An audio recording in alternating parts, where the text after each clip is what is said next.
Genèse chapitre 7, verset 13 à 22, et nous allons ajouter chapitre 9, verset 18 à 20.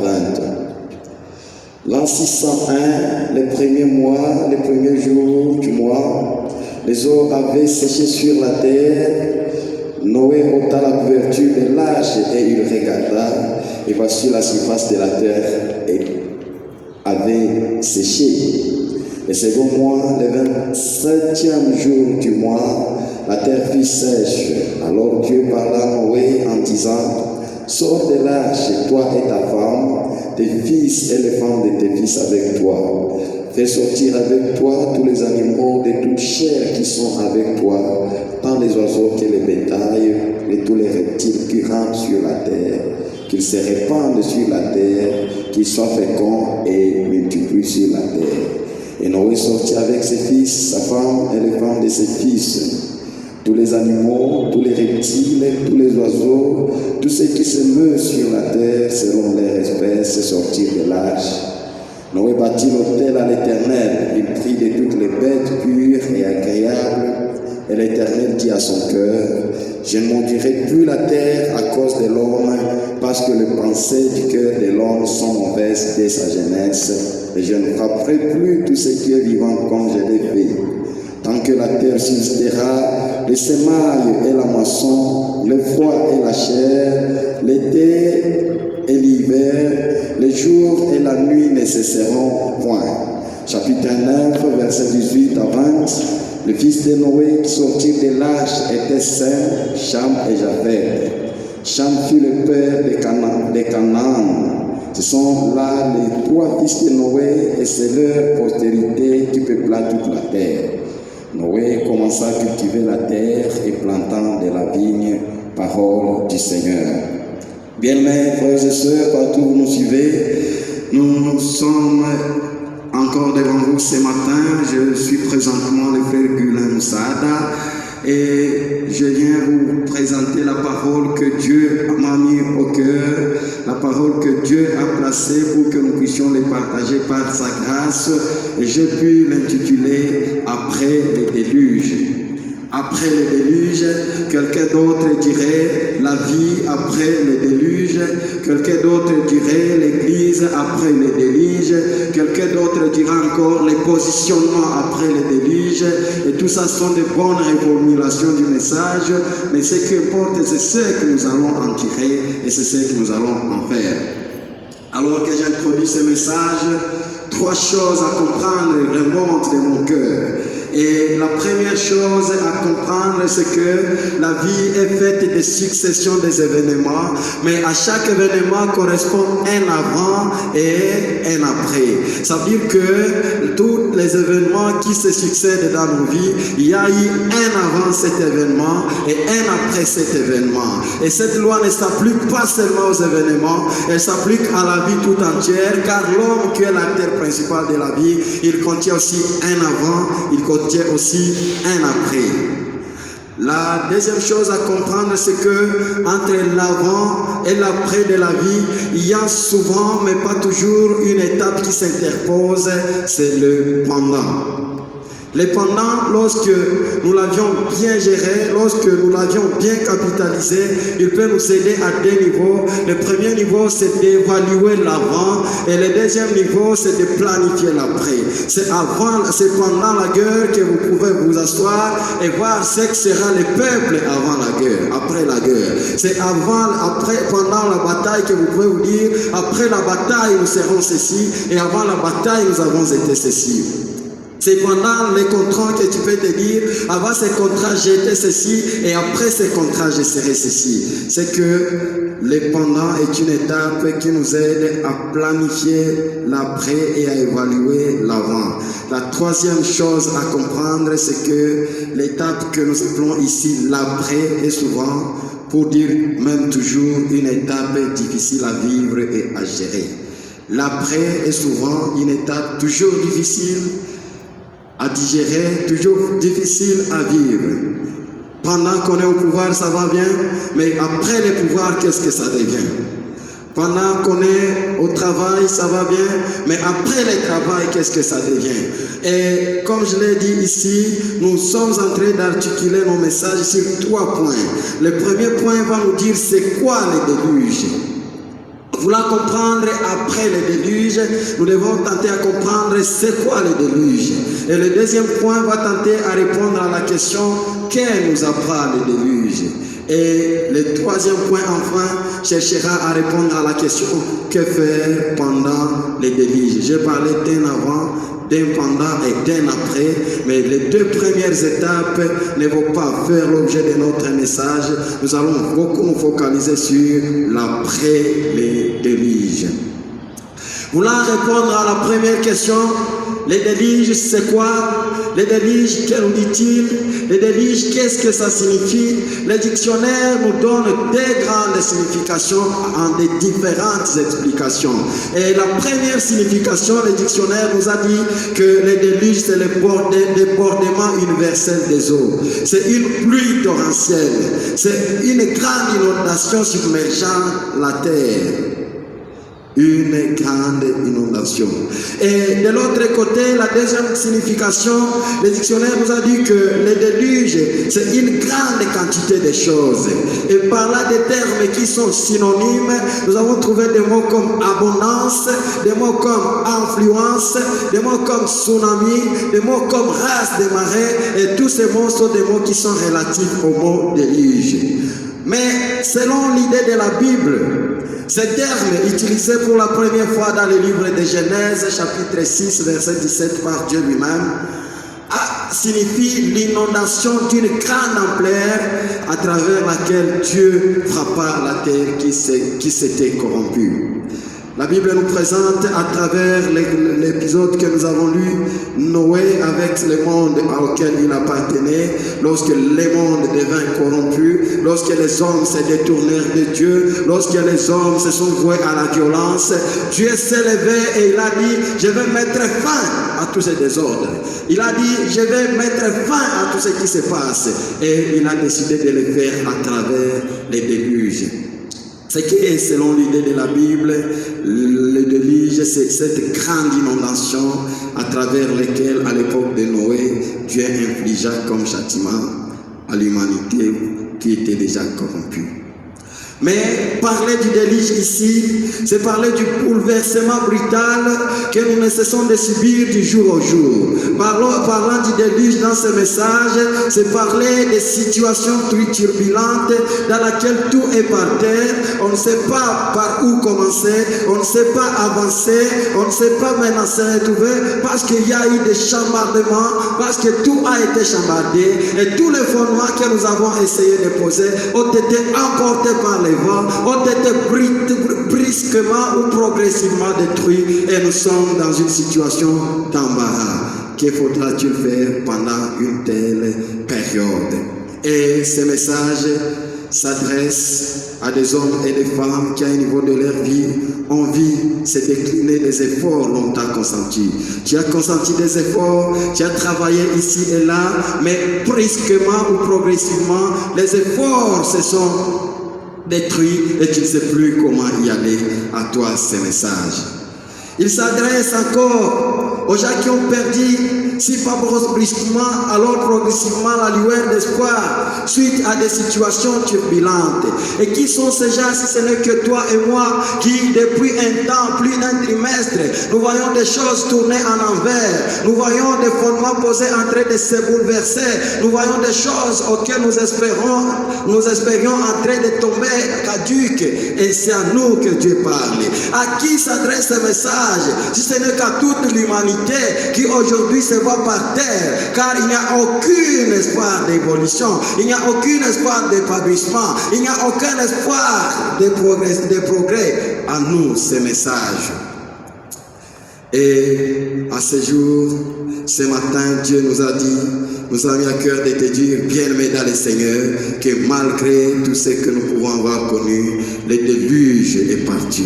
Et après le déluge, il y a une vie. Après le déluge, il y a une nouvelle histoire. Après le déluge, il y a une nouvelle existence. La bonne chose, c'est que tout ne part pas avec le déluge. Le déluge est parti, mais nous sommes encore là. Mais nous sommes encore en action. Il y a des situations que nous devons laisser partir pourvu que nous ne partions pas avec ces situations. Et le déluge en est la première. Que nous apprend les déluges? Qu'est-ce que le déluge nous enseigne? Quelqu'un a dit que toute la vie est une école et toute personne que nous aurons à rencontrer sur le chemin de la vie est un enseignant.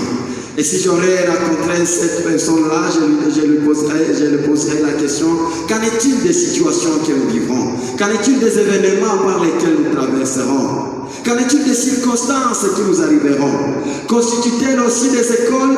Constituent-elles des universités ou des facultés? Je ne sais pas. Mais la Bible nous dit, Job chapitre 12, verset 7, interroge la terre et elle t'instruira.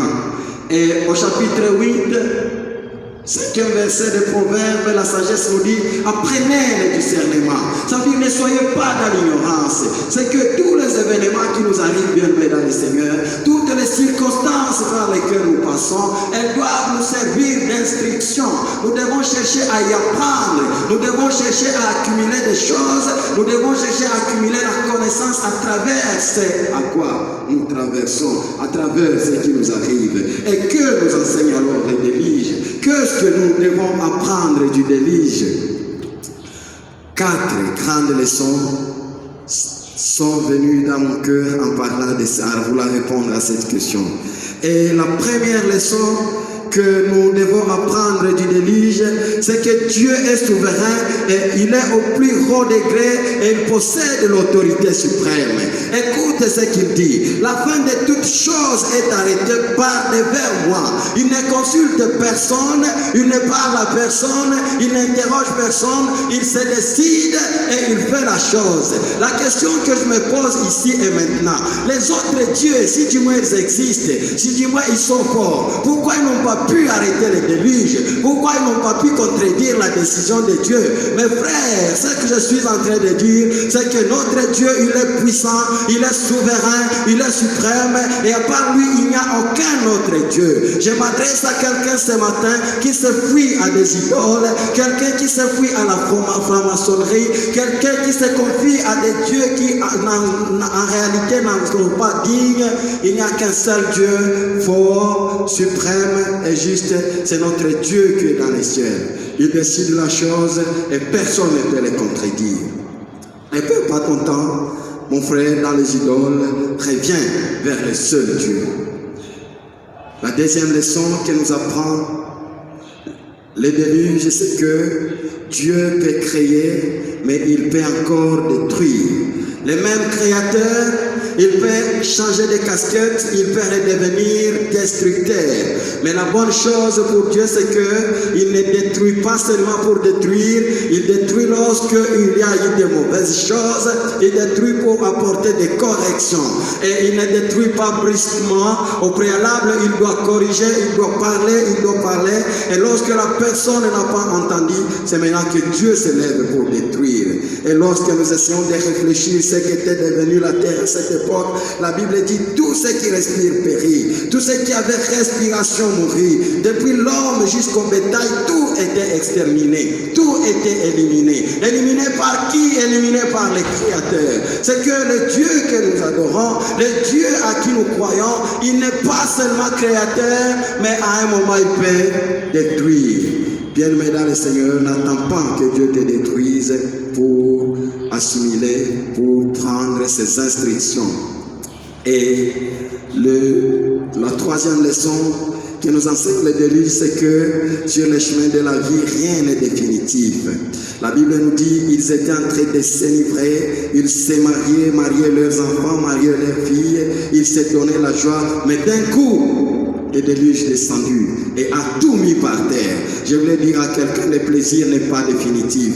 Tu peux en profiter aujourd'hui, tu peux en jouir aujourd'hui, mais lorsque celui qui est au-dessus réagit, lorsqu'il pose un pas, il a le pouvoir de mettre le tout par terre. Et si nous croyons, et si nous sommes convaincus que tout n'est durable, que le plaisir n'est durable, qu'est-ce que nous devons faire? Et c'est ça notre quatrième leçon que nous donne, que nous enseigne le déluge, c'est que nous devons démolir nos maisons et bâtir des navires.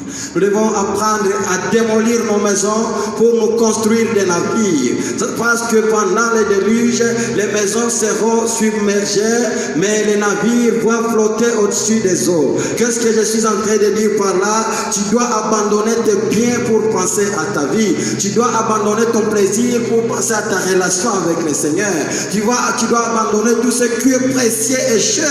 Si tu considères que le déluge c'est une réalité, pour te fier à l'Éternel. Nous l'avons abandonné, nous avons abandonné tout et nous avons donné notre jeunesse et nos vies à Jésus et nous ne regrettons jamais. Avant que le déluge ne frappe la terre, avant que le déluge ne frappe ta vie, mon frère, ma soeur, pense à démolir ta maison et pas un navire pour toi. Pense à oublier tout ce qui t'est cher et retourne vers ton Créateur. Troisième point, et qui fait le nœud de notre message, après les déluges. J'ai dit dans l'introduction de ce message les 3 étapes, avant, pendant et après. Mais l'après, c'est toujours une étape trop difficile à gérer, trop difficile à comprendre. Après le déluge, après que les eaux soient séchées, après que tout soit chambardé, après que tout soit bouleversé, après que tout soit par terre, après que j'ai perdu du travail, après que j'ai perdu du contrat, après que j'ai raté du voyage, après que j'ai raté du succès dans mon ministère, après que j'ai perdu tous les contacts, que devrais-je faire? La Bible nous dit, au verset 20 du chapitre 9, Noé, quand il sortit, revenons au chapitre 7, il dit, Noé bâtit un autel à l'Éternel, il prit de toutes les bêtes et il fit un sacrifice. Regarde quel acte, et un acte qui frappe les yeux de Dieu. Cet homme vient fraîchement de l'arche, il vient de sortir. Quand il arrive dehors, il trouve sa maison démolie, il trouve tout ce qu'il avait comme bien, tout ce qu'il avait comme pâturage parti par le déluge. Mais il ne s'en fout pas de cela, il ne se fuit pas de ce qui est parti. Il s'arrête, il se dit, n'eût été ce Dieu que serais-je devenu. Et parce que je n'ai pas été capable de le faire seul, alors je dois l'adorer, je dois lui faire un sacrifice.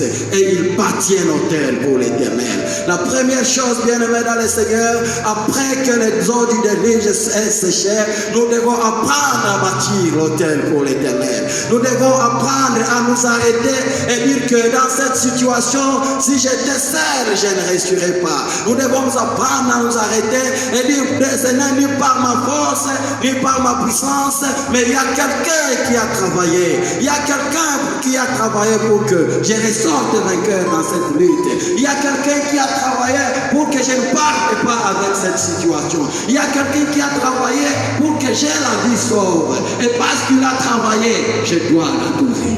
Alléluia.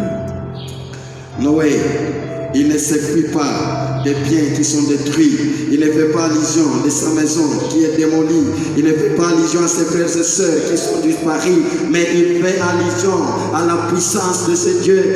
Il prend conscience, il dit, seul je ne serai pas capable d'y arriver. Bien-aimés frères et sœurs, je suis en train de te rappeler qu'à un moment de la vie, il faut t'arrêter et faire une introspection. À un moment de la vie, il faut s'arrêter et dis-toi, que serais-je devenu sans l'aide de l'Éternel? Que serais-je devenu si j'étais seul? Et parce que seul je ne pourrais pas être capable d'y arriver, mais il y a quelqu'un qui l'a fait à ma place, alors je lui dois une adoration. Alors je dois bâtir pour lui un autel. J'aime Jacob, quand il parle à Laban, Genèse 31, verset 42, il dit, si je n'eusse pas eu pour moi le Dieu de mon Père, les restes ne m'intéressent pas. Il dit, si j'étais seul, si je n'eusse pas eu pour moi le Dieu de mon Père, regarde ce qui m'arriverait. Il dit, tu me laisserais partir à vide. Mais cela n'est pas arrivé, c'est pas parce que j'ai fortement combattu, c'est pas parce que j'étais juste, mais c'est parce que j'ai eu quelqu'un avec moi et il bâtit un hôtel à l'Éternel. Mon frère, ma soeur, comme je le disais, que Dieu te donne la grâce de t'arrêter et de dire, seul je ne le ferai pas. C'est plutôt toi, oh Dieu, qui l'as fait. Et parce que tu l'as fait, volontairement, je lève un autel pour toi. Volontairement, je fais un sacrifice. Que Dieu touche les cœurs, que Dieu touche les vies, que Dieu touche les familles qui s'arrêteraient à cette période de crise pour se dire, seuls nous ne serions pas capables d'y arriver. Mais si nous sommes encore là, si le déluge ne nous a pas emporté, il y a quelqu'un qui a travaillé. Et qu'est-ce que nous devons faire? Nous devons en retour construire pour lui des hôtels. La deuxième leçon, après les déluges, j'ai comme impression que la terre avait repris son image d'avant la création. Quand je me mets à la place de Noé, il quitte dans l'arche, il arrive dehors, il trouve tout est par terre. Il trouve rien, alors rien. J'ai comme impression que la terre avait repris sa première forme. La terre avait repris sa première image. Et la terre est devenue informe et vide. Parce que tout était désorganisé, tout était détruit, tout était renversé par les déluges. Et la terre devenait vide de toute fertilité, vide de toute production, vide de toute semence. Mais au verset 20 du 9e chapitre, la Bible dit, Noé commença à cultiver la terre. Il commença à cultiver la terre. Et pourtant, la terre est vide. Et pourtant, il n'y a rien, et alors rien. Et alors, il ne compte aucune production. Face à cette situation, Noé ferait un choix. Et je pense que le premier choix serait favorable à toi et à moi. D'une part, il se dirait, je tourne mon regard vers Dieu pour que Dieu lui-même s'occupe de moi. Et il avait 5 bonnes raisons de le faire. La première bonne raison, c'est qu'il était trouvé juste devant Dieu. Or, David nous dit, j'étais jeune, maintenant j'ai vieilli, je n'ai vu le juste abandonné, ni sa prospérité qu'émanait de la nourriture. Or, Noé était expérimenté que David, ça veut dire qu'il connaissait ces choses. Et donc, Noé, comme toi, il se dirait, je croise mes bras, je tourne les regards vers Dieu, parce que je suis juste, Dieu va faire quelque chose. La deuxième bonne raison, c'est qu'il venait de donner son holocauste à Dieu. Il venait de bâtir un autel à Dieu. Or, c'est Dieu qui a dit, tentez-moi à travers les dîmes et les offrandes, et vous verrez si je ne vous ouvrirai pas les écluses des cieux. Alors, Noé avait la bonne raison de dire, bien que j'ai donné mon holocauste, Dieu va se manifester, Dieu va me donner à manger. La troisième bonne raison, c'est qu'il était entouré des animaux, il était entouré des bêtes et il se contenterait de cela. Il dirait, demain je vais manger celui-ci, après-demain je vais manger celui-ci, et surlendemain je vais manger celui-ci et je n'aurai jamais faim. La quatrième bonne raison, c'est que quand il sort de l'arche, il n'avait aucun outil, il n'avait aucune semence, il n'avait aucun produit de fertilité. Alors il avait raison de se dire, mais pourquoi je dois cultiver? Qu'est-ce que je vais utiliser? Il aurait bien croisé ses bras. Une autre cinquième bonne raison, c'est qu'il était avancé en âge et il n'avait nulle part où trouver une main d'œuvre. Parce que toutes les personnes ont péri avec les déluges. Il se dirait, qui pourrais-je utiliser, qui pourrais-je cultiver pour moi, bien que je suis vieillard.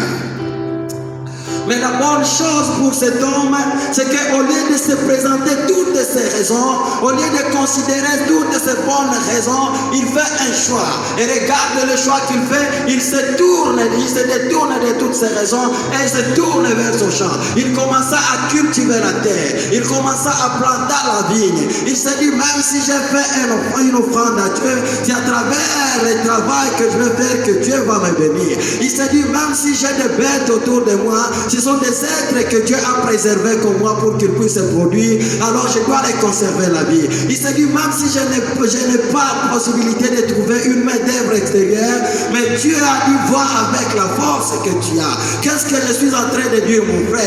Travaille après les déluges, cultive la terre après les déluges. C'est vrai que la vague a tout emporté, c'est vrai que la vague a tout chambardé, c'est vrai que le déluge a tout remis à zéro, mais tu as encore quelque chose ici à travers du néant. Tu as un Dieu puissant, il ne t'abandonnera pas. Comme je le disais, le déluge ne peut emporter que la fertilité, le déluge ne peut emporter que la semence, le déluge ne peut emporter que tout ce que nous avons, mais le déluge ne peut à jamais emporter le faiseur de fertilité. Et même si la fertilité est partie, mais le faiseur de fertilité, il est encore là. Alléluia.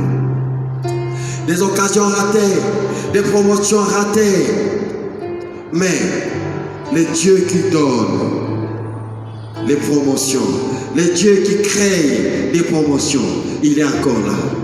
Il n'est pas parti avec le déluge. Et parce qu'il n'est pas parti avec le déluge, alors tu peux encore faire quelque chose. C'est pourquoi je suis venu te dire ce matin, après le déluge, apprends à cultiver la terre. Après le déluge, apprends à faire quelque chose. Après le déluge, apprends à initier ton travail. Dieu te donnera sa pluie au moment opportun.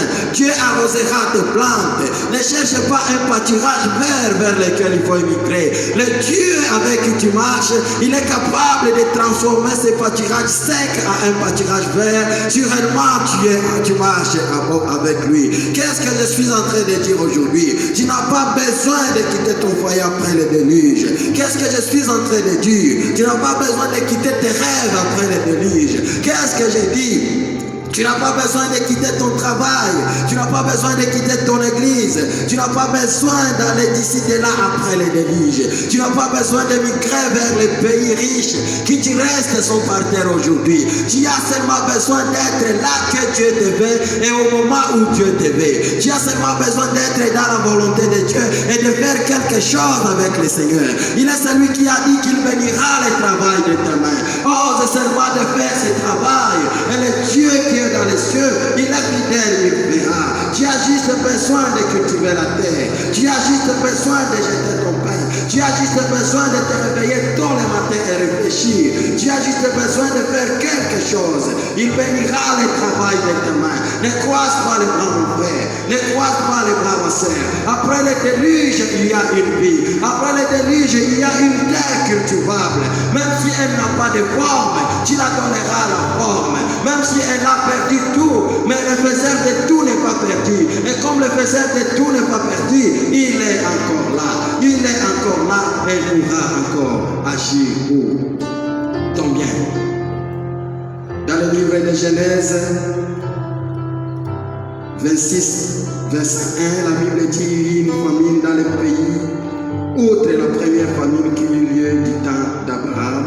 Et Isaac alla vers Abimelech, roi des Philistins, à Guérar. L'Éternel lui apparut et dit, ne descends pas en Égypte, demeure dans le pays que je te dirai. Au 12e verset de ce même chapitre, Isaac sema dans ce pays et il recueillit cette année les centuples car l'Éternel les bénit. Quelle contradiction, mon Dieu. Il y eut une famine. Famine parce que la terre ne pouvait plus produire. Famine parce que tout était devenu sec.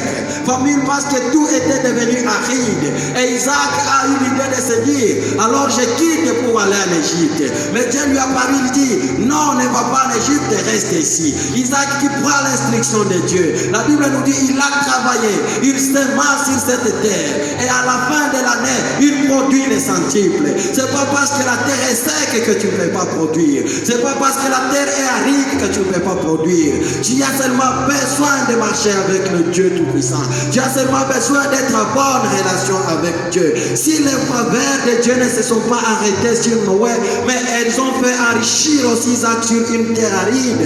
De la même façon, ces faveurs ne se sont pas arrêtées sur ceux qui t'ont précédé. Elles pourront aussi te faire enrichir. Bien-aimé dans le Seigneur, relance tes affaires malgré les déluges. Relance ton organisation malgré les déluges. Relance ton travail malgré les déluges. Relance ta recherche malgré les déluges. Relance ta vie de prière. Et je sais que lorsque tu places ta confiance en Dieu et lorsque tu marches avec lui dans un monde perturbé, le Seigneur est capable de te faire produire. Dans un monde à cataclysme où tout est par terre, si tu marches seulement avec Dieu, il est capable de te faire produire. Seulement fais quelque chose et l'Éternel produira. Tu t'occupes de la production, tu t'occupes de l'initiative et Dieu seul donne les résultats. Et Dieu seul donne l'avenir. C'est vrai, il y aura toujours des ennemis naturels de la plante, mais lorsque la main de Dieu est favorable, la production est certaine. Bien-aimés frères et sœurs, ne croisons pas les bras, ne nous mettons pas dans nos fauteuils sous prétexte que le déluge a tout emporté. Après le déluge, il y a une vie. Et tout ce que le déluge peut emporter, c'est la fertilité. Mais le faiseur de fertilité ne peut jamais être emporté par le déluge. Il vit et il fera. Que Dieu vous fortifie, qu'il vous rende capable et qu'il vous bénisse. Amen.